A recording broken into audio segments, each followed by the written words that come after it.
उमाकांत धारवे की शानदार प्रस्तुति।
उमाकांत धारवे म्यूजिक आपका हार्दिक स्वागत करता है।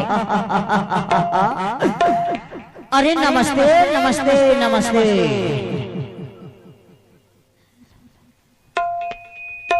नमस्ते गा नमस्ते।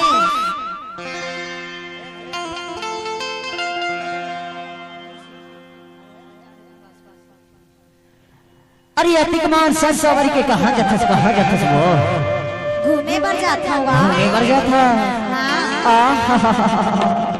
एकरे से की हाँ की मम्मा इसलिए पड़ा भाकर भाकर लगाए हाँ बस वो सड़क मारे गए धमक के दिखाई पलट के जाने वाली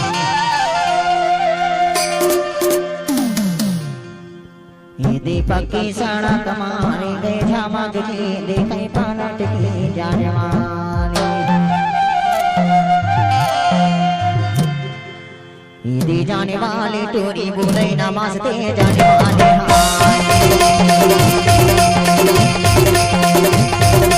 जाने वाली टोरी बोले नमस्ते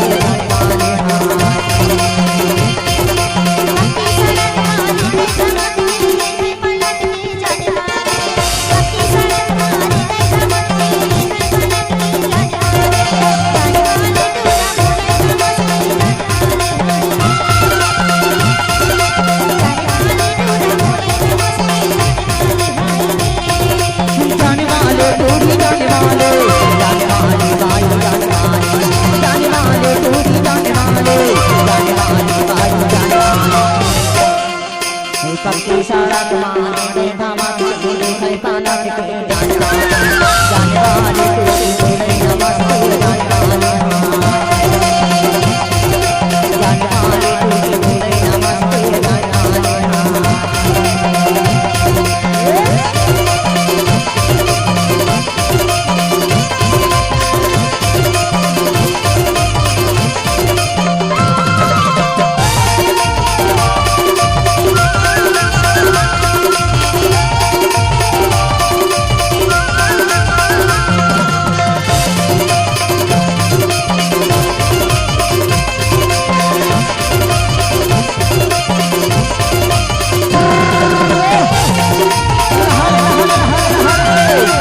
हमारे चैनल भाग्य म्यूजिक को सब्सक्राइब